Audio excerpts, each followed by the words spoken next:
साईं बाबा का नाम लेके आज हम श्री बलराम जी के ब्रज जाने की कथा करेंगे और फिर पौंडरक और काशी राज्य के श्री कृष्ण द्वारा उद्धार की कथा करेंगे।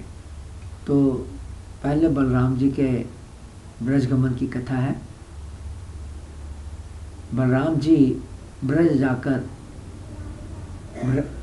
जी की ब्रज जाकर रिश्तेदारों से मिलने की बड़ी इच्छा थी, सो वो उनको मिलने के लिए ब्रज गए और वहाँ पर वो यशोदा जी से मिले, अपनी माता नंद जी से मिले, गोपियों से मिले, सबसे बड़े प्रेम से मिले।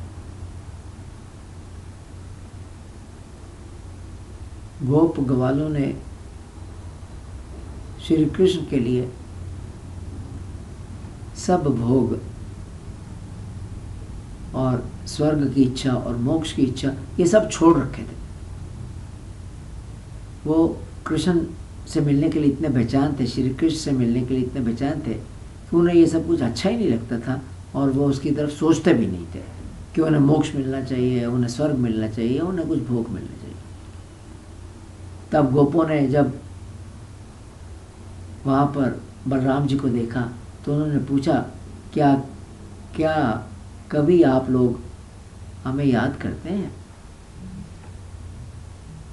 क्या श्री कृष्ण हमारे बारे में कभी बात करते हैं? गोपियाँ भी आ गई और वो भी बलराम से पूछने लगी कि क्या कभी श्री कृष्ण यहाँ आएंगे? गोपियाँ कहने लगी, हमने तो श्री कृष्ण के लिए माँ बाप भाई बंधु सब छोड़ दिए। गोपियाँ बोली कि श्री कृष्ण कहते हैं कि वह हमारे ऋणी हैं, कर्जदार हैं तथा हमारे उपकार का बदला कभी नहीं चुका पाएंगे और हमने उनकी इन मीठी बातों पर विश्वास कर लिया। इस प्रकार वो अपना सारा दिल का दर्द बलराम जी से कहने लगी। एक गोपी ने तो यहाँ तक कह दिया कि अब वो श्री कृष्ण मथुरा चले गए हैं और नगर की स्त्रियां तो बहुत चतुर होती हैं। मथुरा गए, उसके बाद द्वारका चले गए, तो वहाँ की स्त्रियां तो बहुत चतुर होती हैं, वह उनकी बातों में नहीं फंसेंगी जैसे हम फंस गए। दूसरी बोली कि नहीं, कृष्ण बातें बनाने में बहुत उस्ताद हैं, बड़े माहिर हैं, बड़े एक्सपर्ट हैं।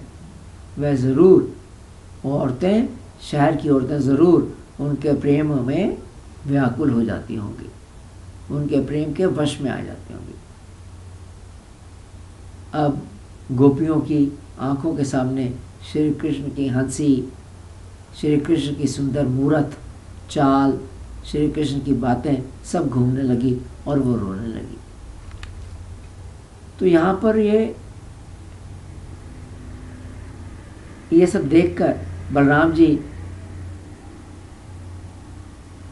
ने उन गोपियों को, ग्वालों को श्री कृष्ण के लुभावने संदेश सुनाकर तसल्ली दी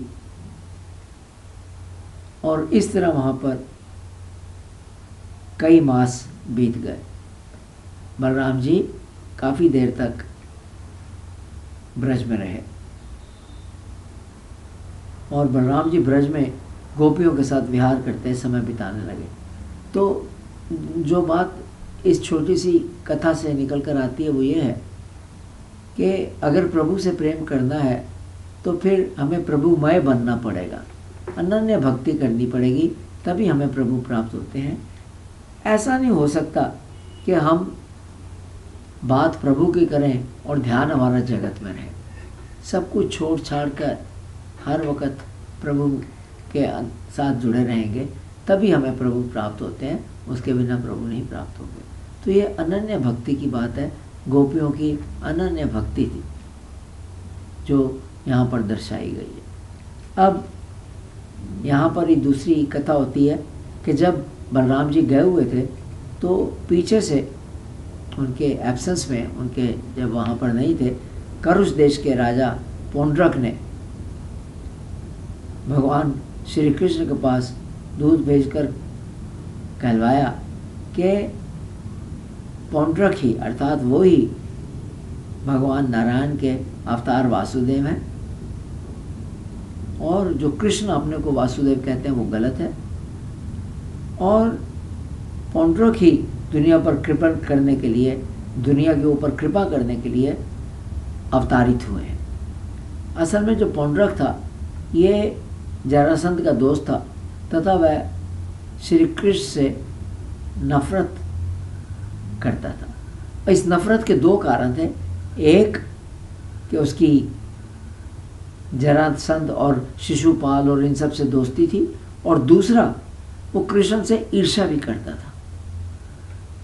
तो जब उसने देखा कि बलराम गए हुए हैं तो उसने फिर ये संदेश भिजवाया और कहा कि तुम अपने को वासुदेव कहना छोड़ दो, और जो चिन्ह तुमने धारण कर रखे हैं वह मेरे हैं, अतः उन्हें त्याग कर वो मुझे वापस कर दो, और उन्हें त्याग कर तुम मेरी शरण में आ जाओ अथवा मेरे साथ युद्ध करो, उसके लिए तैयार हो। अब जे दूत ने डरते डरते ये जो था सारे का सारा मैसेज जो वो वहाँ से लेकर आया था, वो दूत ने ये सारा श्री कृष्ण को जब सुनाया तो श्री कृष्ण हंसने लगे और दुख से कहा, उस दूत को कहा कि उस मूर्ख पौंडरक को कहो कि ये जो चिन्ह है, जैसे चक्र है, सुदर्शन चक्र है या गदा है, ये सब वो सब तेरे ऊपर छोड़कर मैं तुझे मारूंगा। अर्थात ये चिन्ह जो वो मांग रहा है उसे मिलेंगे नहीं, बल्कि मैं उसके ऊपर छोड़ूंगा और इन चिन्हों के द्वारा ही उसकी हत्या करूंगा।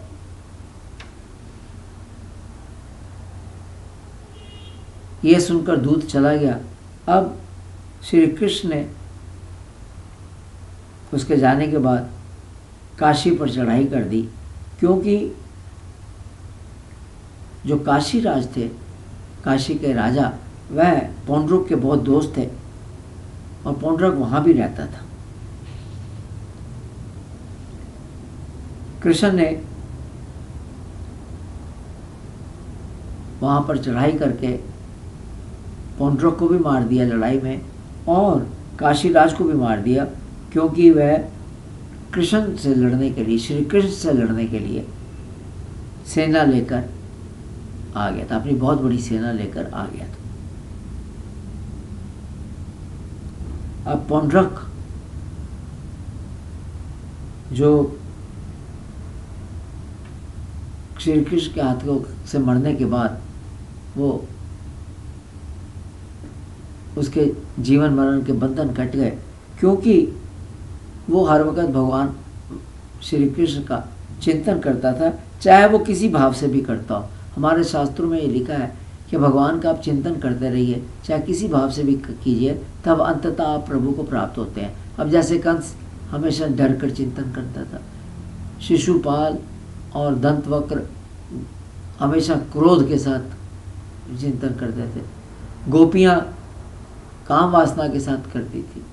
तो इस प्रकार प्रभु के साथ किसी प्रकार से भी आप जुड़े रहिए, चाहे आप काम वासना से जुड़िए, चाहे आप क्रोध से जुड़िए, चाहे आप लोभ से जुड़िए, चाहे कैसे भी, तो वो अंत में प्रभु को जरूर प्राप्त करेंगे। अब जब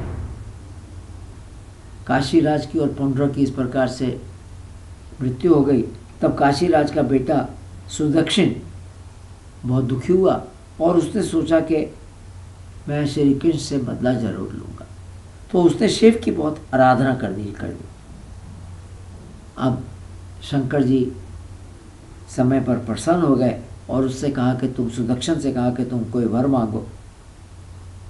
तो उसने कहा कि मेरे को श्री कृष्ण का वध करना है, क्योंकि उसने मेरे पिता को मारा है, तो उसका वध करने के लिए आप कोई उपाय बताएं जिससे मैं श्री कृष्ण का वध कर सकूं। तब शंकर भगवान ने कहा कि वो ब्राह्मणों के साथ ऋत्विक भूत यज्ञ करें और फिर उससे जो यज्ञ की अग्नि से जो मिलेंगे वो कृष्ण के साथ लड़ाई कर सकते हैं, उसके साथ युद्ध कर सकते हैं। तो काशीराज के पुत्र सुदक्षिण ने फिर वो यज्ञ किया, और तब यज्ञ के अंत में यज्ञ कुंड से एक अति भीषण अग्नि मूर्तिमान प्रकट हुआ। आग की तरह जलता हुआ, आग की तरह गर्म एक मूर्तिमान, एक व्यक्ति प्रकट हुआ। वो बहुत भयंकर शरीर था, बहुत बड़ा और भयंकर शरीर था। हाथ में त्रिशूल था और आग की लपटें उसके शरीर से निकल रही थी। तो वो जो अग्नि मूर्तिमान था वह द्वारका की तरफ भागा।